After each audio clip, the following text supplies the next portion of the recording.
Hello, everybody. Welcome to this edition of the What's Next podcast, where I have the wonderful pleasure of welcoming back for the second time, Mr. Tom Peters, one of my favorite humans who's here to talk about excellence. Tom, welcome to the show today. It is a pleasure to be here. And with our live audience, I want them all to themselves to wish my wife a happy birthday because this is her 70th birthday. Woo! So that's my audience requirement. So thank you all, because I'm sure you came through for me. Anyway, that's cool. It is really cool. And, first, let me start by saying, Tom, that I am so happy to see your face. It has been, a long 12 months for all of us. But I just first want to ask, how are you? How have you been over the last few months? How are you weathering all this?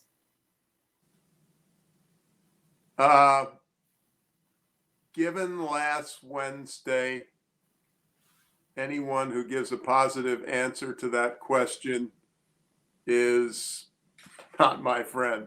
So the answer is, relative to what happened last Wednesday, I am not weathering well at all. It really was the worst thing that's happened. Forget the person in charge. It is the worst thing that's happened in 245 years, or maybe since the Civil War. This is a BFD, as they say, and I am in a tense mood, foul mood, depressed mood. I love seeing you. There's nothing personal. It's always great to see you, but I'm a long way from have a good day. That's got to be enough. This is a big deal. Well, one of your things is always just sort of, how are you going to be excellent in the next 5 minutes, right? And so with all this going on, I think, one of the greatest reasons I always enjoy talking to you is because your perspective is one that has seen leaders come and go, both on the political side, and you're an ex-military man yourself, right, on the military side. But more importantly, on the business side. And I feel like this is a time over the last 12 months anyway, where leadership and excellence has really come into focus. And, going back to, what I said on how you've been, I know you've been really vocal about what leaders should be doing at this time. Yeah. Maybe you can share some of that. Well, the most important thing I think that I've said, and you should never say that anything you say is important, is if you are a leader of any group, of any size, the way that you have behaved, past tense, since March of last year, and the way that you will behave for, let us say, at least the next 6 months, will define your entire professional career. I don't care whether you go on to do Y or whether you have done Z, which is amazing. The way you behave towards your fellow human beings, particularly those for whom you are responsible, that's the definition of your professional life. And, this is a time for thoughtfulness, caring, patience. I said to somebody, if I had a group that regularly met, let's say 10 or 12 people who met on Zoom, and we had 5 meetings, and you were one of the attendees, and you showed up on time or 1 minute early for the 5th time in a row, I would say, you're in trouble, Tiffani. There's no way in hell. I know that you have 2 young kids, et cetera, et cetera, et cetera. There's no way in hell that you can be on time. Forget your productivity. Take care of your family and friends first, and then we'll get all this business stuff done. And I really would take that tone of voice. And, I know I'm speaking, being seen by adults, so I will make a remark that I wouldn't make in other settings. I said, I've written an awful lot. I've been on a lot of podcasts on leading in COVID-19 times. And fundamentally, I can state my entire premise in 4 words. And the 4 words are, don't be an asshole.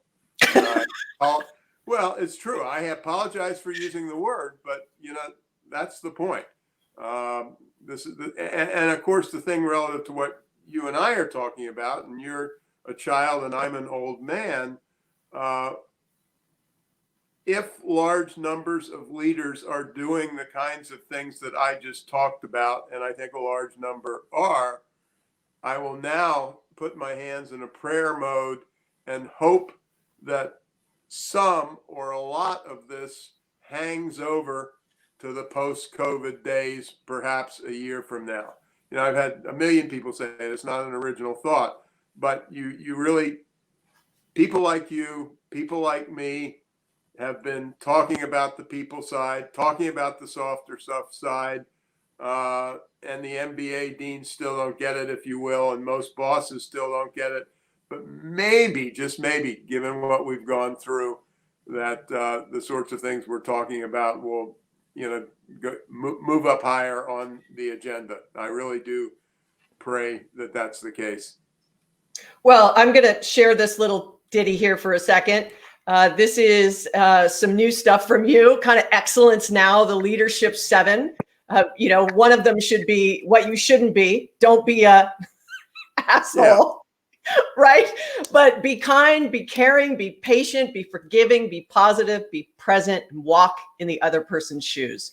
Such great advice. I mean, we could deconstruct all of this, but I think finding leaders that can embody all of that in a transparent way and sort of show up every day in a virtual setting is difficult, but we see it really happening. Where have you seen leaders, during this time step up and sort of live these excellent now leadership traits?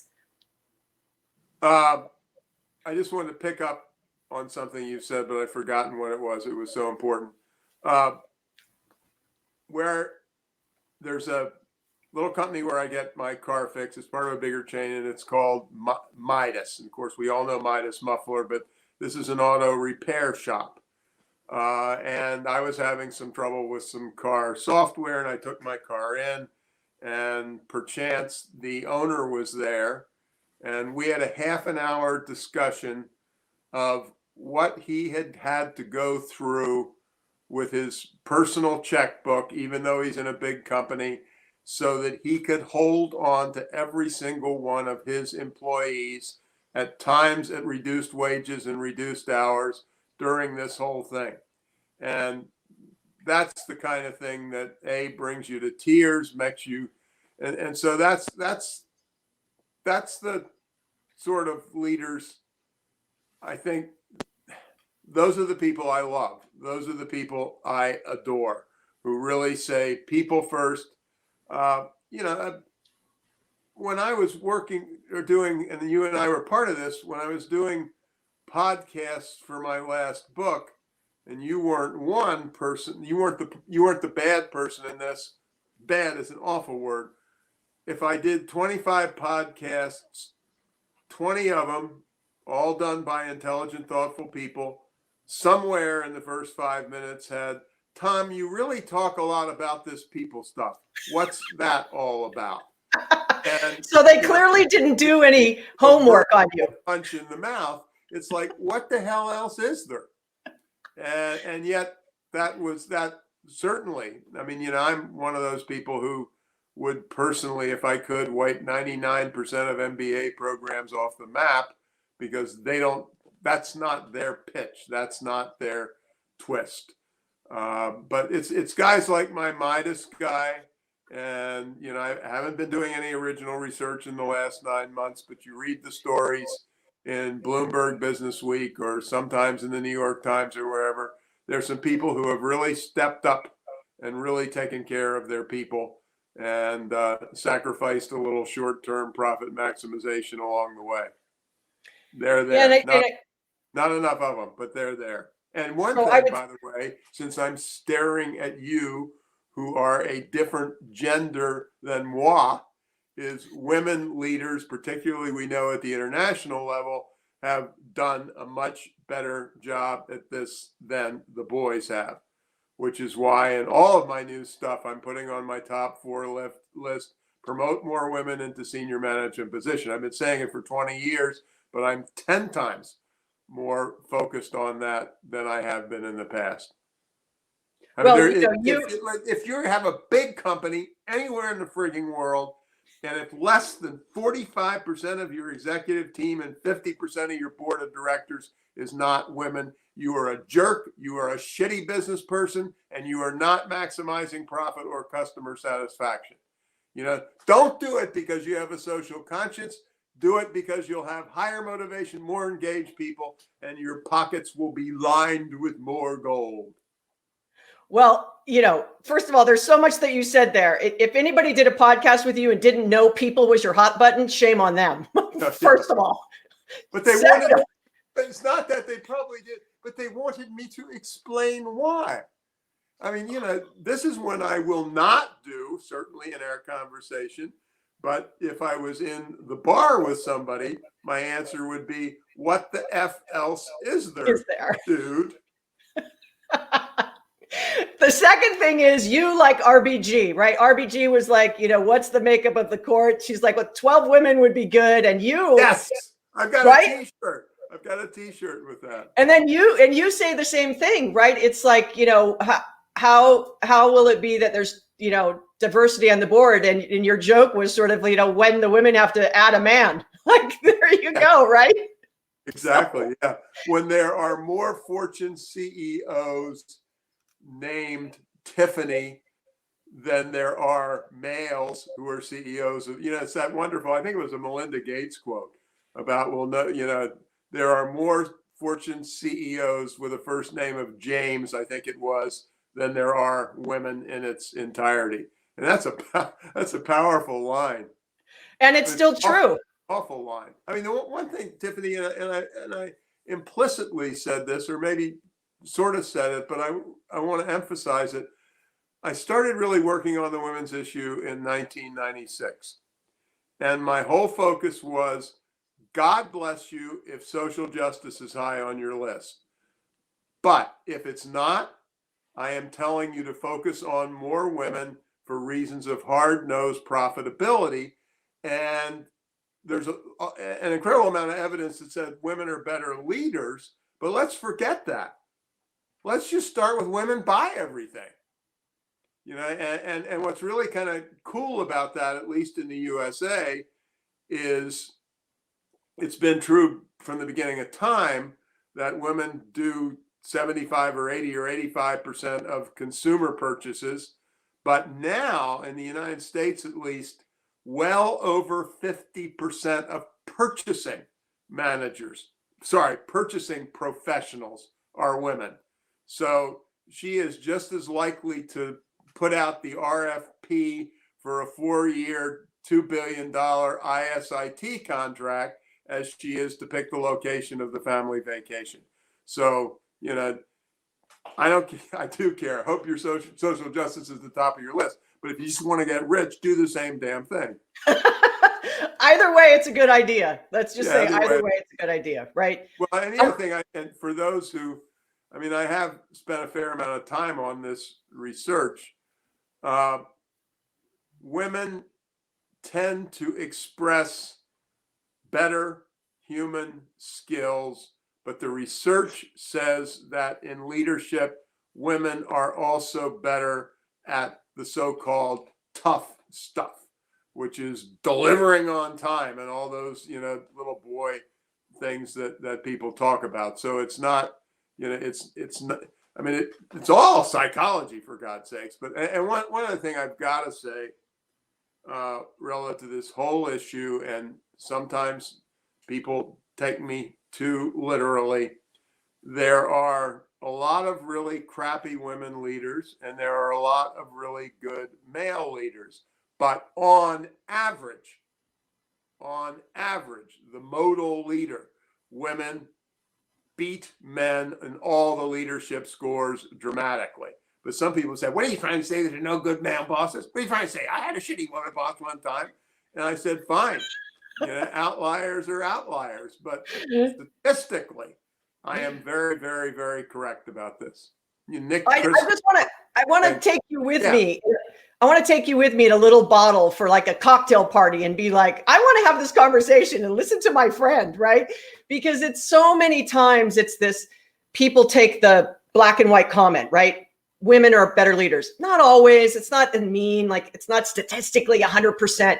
It's more in the spirit of just being open to going, why is that? On what attributes? What is it I could learn from that versus flat out, it's not because that's right, you're wrong, or because you're wrong, that's right. It's like this middle ground of there are always outliers on both sides. Yeah. Well, I'll tell you, when I started this, I read a lot of genetic research. I don't know what you'd call it. That's not my training. There's a wonderful book by a woman. She's a University of California, San Francisco neuropsychiatrist. And she wrote a wonderful book called The Female Brain. And it's 400 pages long. And there is one little teeny weeny thing that sticks in my mind on the people skill stuff. By the age of 5 days after birth, baby girls are making something like 4 times more eye contact with their fellow human beings. And I mean, I don't know how the jillions of people who are, watching us would react to that, but that to me was just a wonderful telltale. I mean, actually, there's something else. I think it was in her book. If you have identical, I don't know what the term is, identical mixed gender twins, if you and I are those identical mixed gender twins, for the first something like 3 months in the womb, we are lovey-dovey and hugging each other. And then at the 3-month mark, I get my first big shot of testosterone. And the first thing I do is start trying to beat the crap out of you. I mean, it's bizarre stuff like that. And and we know this stuff now. The neuroscience it's no longer anecdotal. Well, somebody's listening, Lauren. Beating you up that 4th month, Tiffani. My sincere apologies. I think we would get along. I think we'd get along. You'd be my wise, sage older brother. The crap out of me. So there. Well, I want to go back a little bit because I know we dove right into sort of excellence now and what's happening, but I want to tell a little story. So it was 1985, I think, or 84, and my stepfather gave me this book, In Search of Excellence. And it was written by this guy, Thomas J. Peters. Now, did I think twice about reading the book and looking who the author was? And in my wildest dreams, no, I was like 15 or 16 years old. No, I was not thinking about that. And it was a little complex for me at the moment, but he was like, look, I feel like you're going to end up in business. And so this is a great book. And then he gave me 7 Habits of Highly Effective People right behind this one. Okay. So to time this. So, lo and behold, 35, 40 years later, I have this opportunity to meet this wonderful human by the name of Tom Peters. And I said, I'm going to reach out. He's never going to respond. And lo and behold, he responded. And so we started this sort of, digital friendship via Twitter and email and phone calls. And I said, hey, listen, I'm writing this book. And he goes, I'd love to read it. And I said, ooh, that's a lot of pressure. So I sent him the book. He was in New Zealand, I think, at the time. You were teaching down there. And he sends me back this email that just blew me away. And he said, I would love to, be a quote on your book. And it was it was written smooth as the Mississippi River. And I loved reading it and all of these things. You just sort of go, how interesting in life you go full circle, where the first business book I ever read, 35 or 40 years later, I get the opportunity to meet Mr. Tom Peters. Second time he's, graced me with his presence on my podcast, and we've become, fast friends doing things together, that just really inspire me. But I just want you to know, Tom, that you are one of my favorite special people on the planet. And you call no bullshit, which I love. So, since kids are not listening to a live LinkedIn feed, I knew it was safe to say that. But I appreciate you. I'm grateful for you. And I wanted to make sure I got that in and told everybody the story of how we sort of connected. First of all, thank you. Those are incredibly kind words. One amusing thing that it reminds me of is when Bob Waterman and my book came along, Peter Drucker was God at the time, and he didn't think very much of the book. And I loved it. There was some line somewhere. He made the most insulting comment that he could possibly make in his mind. He said, well, fathers are giving, now this was, 30 years ago, so there was a little more sexism in it. Fathers are giving this book to their college sons, as if that was the biggest insult that you could ever offer. And I pumped my hands in the air and said, that is the biggest compliment I have ever gotten. And I really do want to say, and I know we've got undoubtedly an extraordinary variation of the people who are watching us. And I really mean this. I've got a box somewhere because we all do nostalgic stuff, and it's with the best letters that I may have gotten since that first book. And I could give two hoots in hell about getting a letter from a Fortune 500 CEO. The ones that I love are from school principals, fire chiefs. I got one from the number 2 guy in the Episcopal Diocese in New York. And when you can be helpful, I mean, that's why I write these books. I don't give a damn about the Fortune 500 CEOs. They don't interest me in the least. And statistically speaking, which a lot of people don't pay enough attention to, only 8% of us work for the 8% of American workers work for the Fortune 500 companies. And so the real numbers are people who are doing other such things. But I love my box, and every now and then I go through it and I'll pull something out from somewhere, and it'll be a school principal who said, there's, where I live, I'm in New England these days, even though I'm an Annapolis boy and a California boy. And I was talking to a guy who'd been the headmaster at one of those New England prep schools. And, he told me, he said, I used your book as a way to reform the school or something like that. I love that. That makes it all worthwhile. One other thing is, you read the cover and it said Thomas J. Peters. And there is an author by the name of Ken Oletta. And my agent knew his wife, who is an agent too. And Ken is Kenneth Oletta, but on his book cover, it says Ken Oletta. And that's when I learned I could use Tom Peters. There you go. Well, it's all these little stories. It's all these little stories. Well, we've got some questions coming in, so I want to make sure if you've got a question for Tom, please post it, and I'll get it over to him. But we have David Parks came on to say hi. Your Excellence book, Story. David Parks? David Parks. Oh, great. Fabulous. Clap, clap, clap. So David's on. He wanted to say hi, and that the story resonated, that he moved to Silicon Valley to do some work with you. But I've got a question from Selena here. She says, curious to know what Tom's perception of leaders of color at the helm, given their ability to empathize with the most vulnerable. Well, let me say this about people of color, and I'm basically specifically referring to Blacks, African Americans. I'm not sure which term is the appropriate term now. I grew up in Annapolis, Maryland in the 50s, and it was the Deep South. I'm sad to say that we could stay even with Mississippi on kind of the segregationist stuff. And then a few years later, not a hero in any way, but I was involved pretty heavily in the civil rights movement and actually taught the first affirmative action course at Stanford while I was also a business school student. And relative to our questioner, I thought with the Civil Rights Act, I thought we'd kind of taken care of stuff. And I have been so embarrassed ever since the George Floyd thing in the last 6 or 8 months at how little I knew and how completely inequitable things are.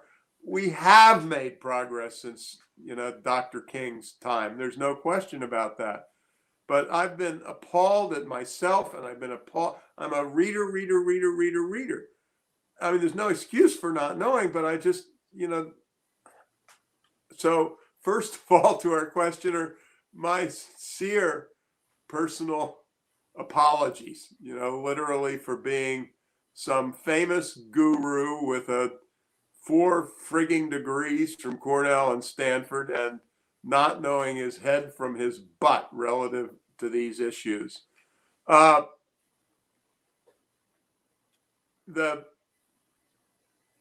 interesting thing is I've been working on trying to make some 1-paragraph descriptions of the book that I've got coming out in a few months.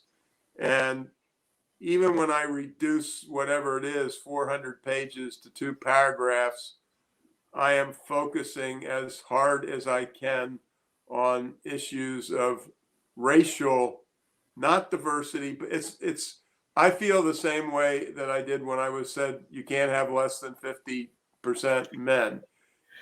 I think a board ought to look like the population. And African Americans, I think, are 16, 17, 18% of the population. I was a California boy forever, and there basically aren't going to be any non-Hispanics in California in 20 years. And, her specific, I want it to be on everybody's agenda, and I want it to be out loud. And it is hard to talk about for a lot of people. And I hope it's like my comment in general about people who give a hoot or don't give a hoot. I'm hoping maybe that we're going to get somewhere. But this is a downer, and you and I would like to do uppers. But the pretty agreed upon conclusions, which are getting worse with every passing hour, is last week's attack was a white supremacy attack.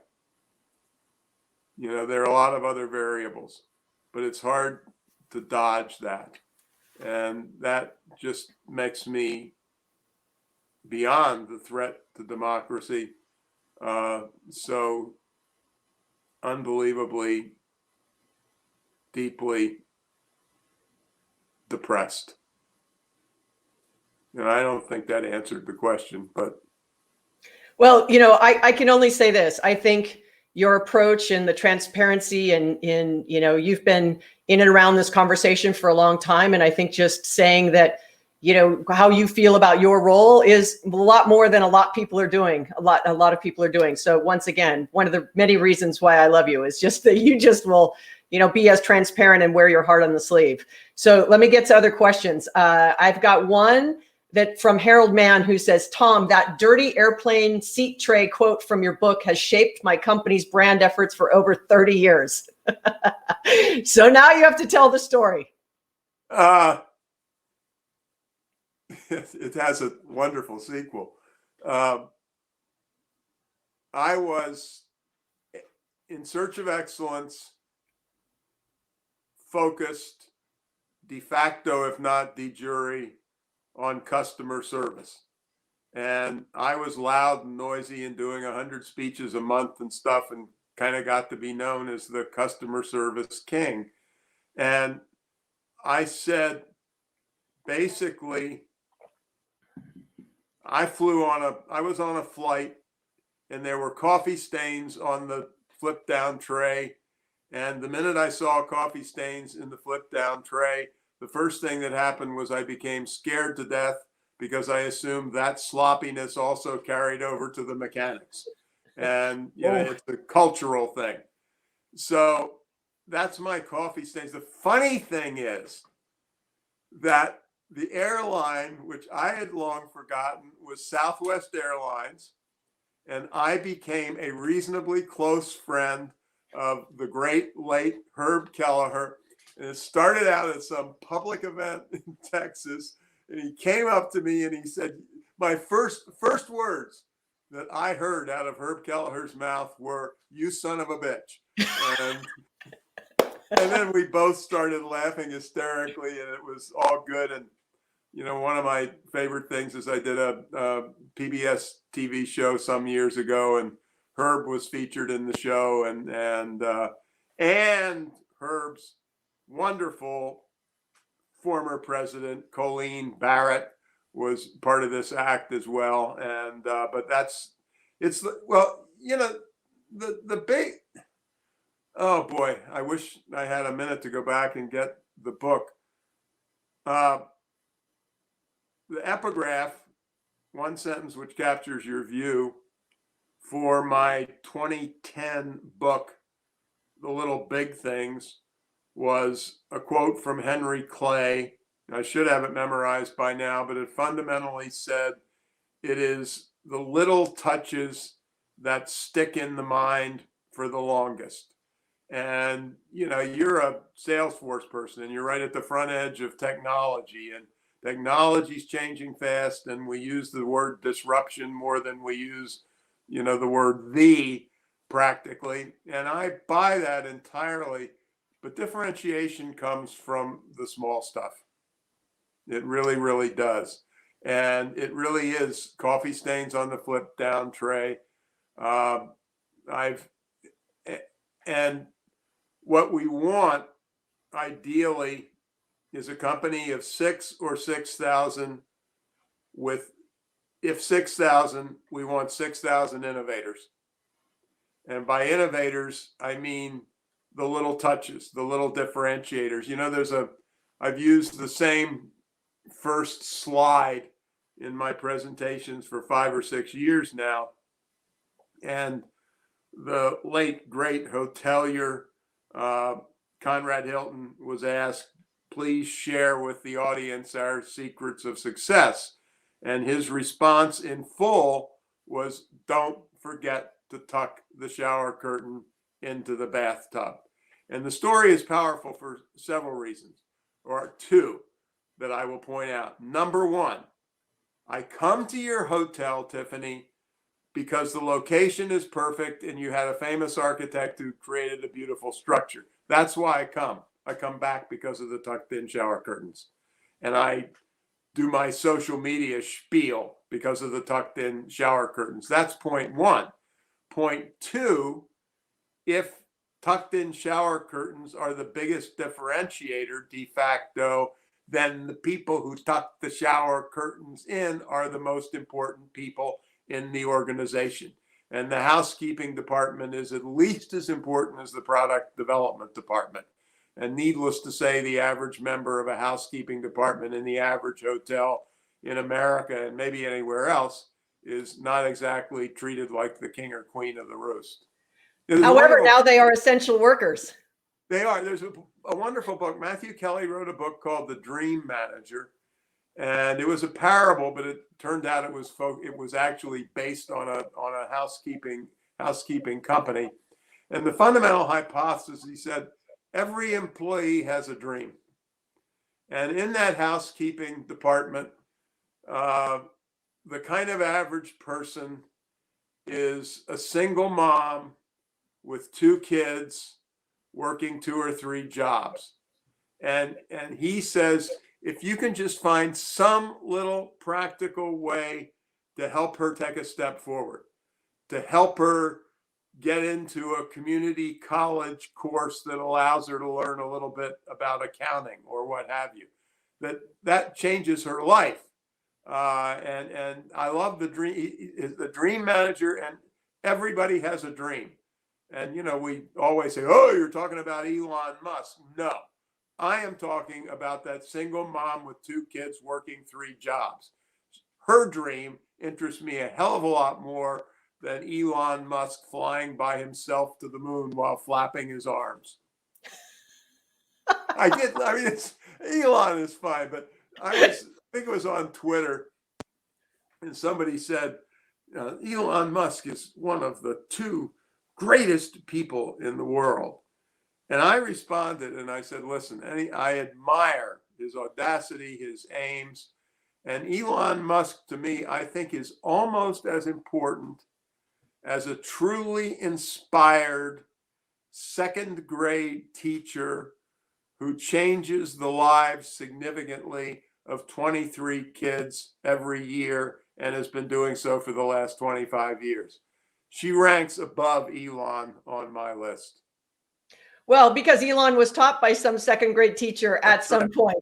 Absolutely Right. true. And I was raised by a teacher. So I, a single mom who was a teacher. Oh my So God. I get it. It's I get it. most But amazing thing, Tiffani. We didn't have any money, and there was a local private school. It was a million miles from a New England boarding school. And my mother, who had been a stay-at-home mom, started teaching, and she started teaching fifth graders. And she was a pistol. She was a force of nature. And so I remember her memorial service in Annapolis, Maryland. And I said my words, and some other people said their words. And when the whole thing was over, I had kind of a line of about 25 or 30 people. And they were her former fifth graders, a lot of them age 45 or so. And every one of them said, "Your mom changed my life during that year." And, that beats Elon dead to rights in my book. It is that your mom and that collection of elementary school teachers who I just worship. God bless them. I agree. And I think, during this last sort of 10 or 12 months, as we've realized that education has been completely upended, and how we can make sure that we keep that going during this time while keeping our teachers and our kids safe, right? It's, we don't have enough time to go into the sort of future of what education should look like. But I think, right now, as parents are teachers and, homeschoolers and workers and, spouses and everything, pet parents and all the things simultaneously, I think that teachers are way more than essential. That's for sure. Absolutely. I'm going to digress, but it's at least slightly related. My favorite thing in my new book, and I hadn't seen it, and so I didn't have it in my 2018 book, is a study, the results of a study that Google made of its top employees and its most innovative teams. And this is Google, where a minimum IQ of 217 is required to even be a curtain tucker. And the top employees had 8 traits, and 7 of them were the soft stuff. They listened, they respected the other person, they engaged, and then they went to the most innovative teams. And if this is true, Google does something that other people have done it that disgusts me. Employees are A players or B players.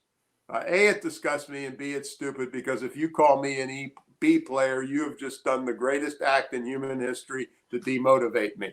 But forgetting that, the point of this was Google is quant world. This is serious research that they did. The B teams were far more innovative than the A teams.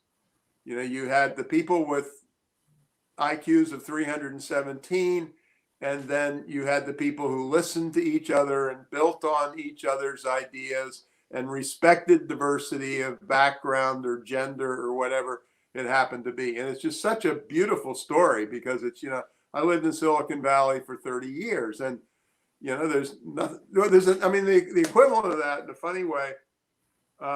There's a guy by the name of Peter Miller, and he is the boss of a biotech company that's called Optinos. And I don't remember where I found the line, but his line was, to keep our culture the way we want it to be, we only hire nice people. And what he specifically said that was so cool to me is, he said, look, I need somebody with some incredibly obscure microbiology PhD. He said, guess what? There are actually a lot of them around. Hire the nice ones, leave the jerks. And one of the things that I'm emphasizing in my new work 10 times more than I have in the past is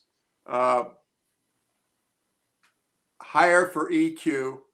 And by EQ, I don't really mean Daniel Goleman's test. Hire for empathy.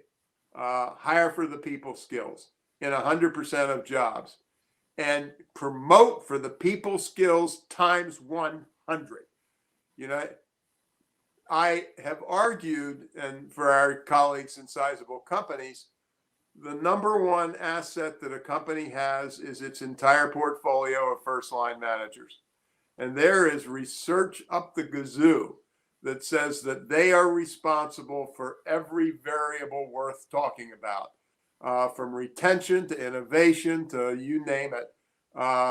If your first line, and the other side of it is the research is also clean that says the primary reason by a long shot that people leave jobs is not whether the company was cool or uncool, not whether it was honest or dishonest, but the quality of their first line supervisor. Well, we had a really great conversation about this on our last podcast. So I'll put it in the notes after this about sort of the power of middle managers. And you give a whole story about, when in battle, who do you want to be in your foxhole, right? Yeah, absolutely. I mean, I was a combat engineer, Navy Seabee in Vietnam. And when we were heading out to a project and we had 10 Jeeps and chief petty officers are the equivalent who run the Navy, I always rode in the front Jeep and my chief rode in the back Jeep. And somebody said, "What are you trying to show off?"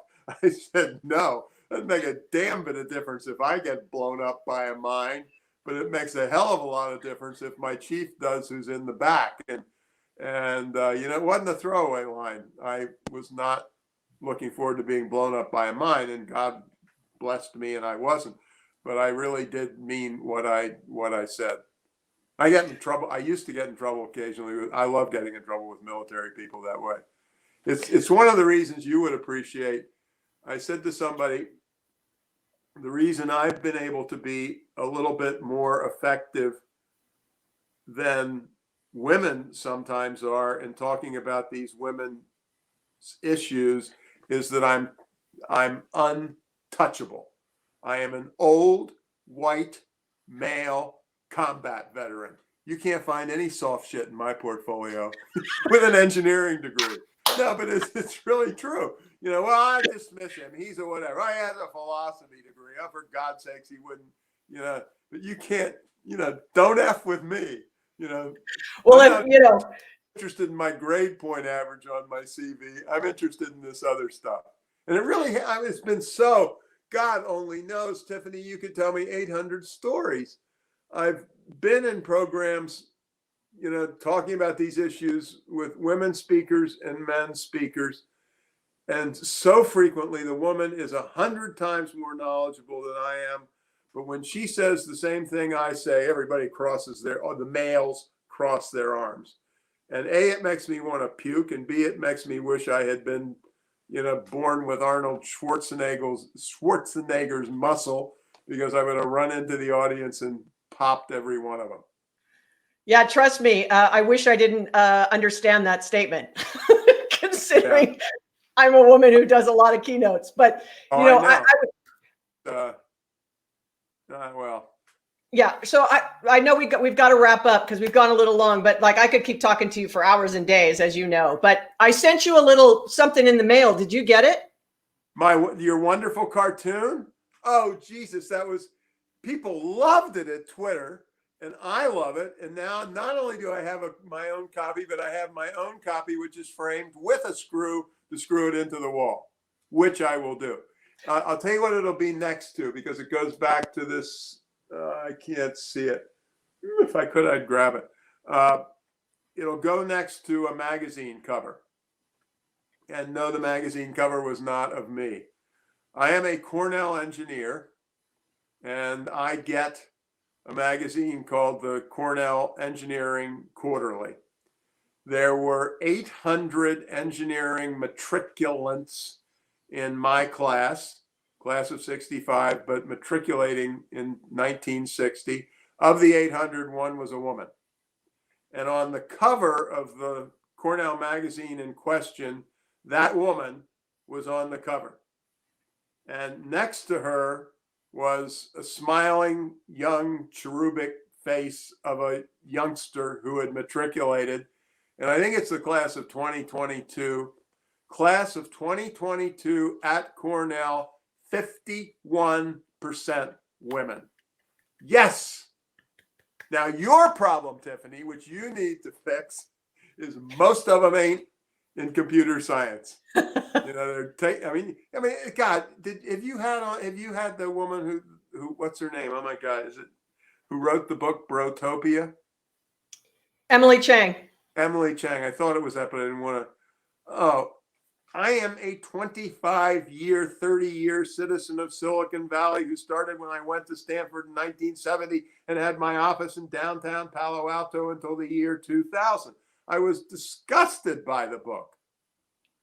Yeah. So, strange. Emily and I went to that. You're a female, powerful techie. Get it fixed. Okay. I'm on it. So Emily and I want you to fix the damn thing. Emily and I went to the same high school randomly. Did you really? Oh, that's fabulous. She's much younger than I am. That's for sure. But anyway, Tom, what I also did in that little gift I gave you was I wrote a hand note because Tom is a huge fan of writing a hand note. So I said, if there's anybody who will appreciate it, it's Tom. So I hand wrote that and sent it off. But I just want you to know how much I appreciate you joining us today. Thank you to everybody for your questions and for joining us. Make sure you follow Tom because now, as you know, he'll just say it like it is, which is one of the things I just love about him. And also go check out his new book, Excellence Now. It's in an ebook now, and we'll give all the information at the bottom of this as well. But I thank you, Tom. I send you a huge hug. I love you, my friend, and I can't wait to see you soon. Same, Tiffani. It's really, I have never had an hour or whatever length of time we're talking go so fast. It's so energetic to talk with you. I know I'm pretty energetic, but boy, you can go one-on-one and probably beat me at the margin. So this is that. I hope the people watching have enjoyed themselves, or I have. That's all that matters, Tom. Take care. I'll see you soon, my friend. Okay, you too. Bye, everybody.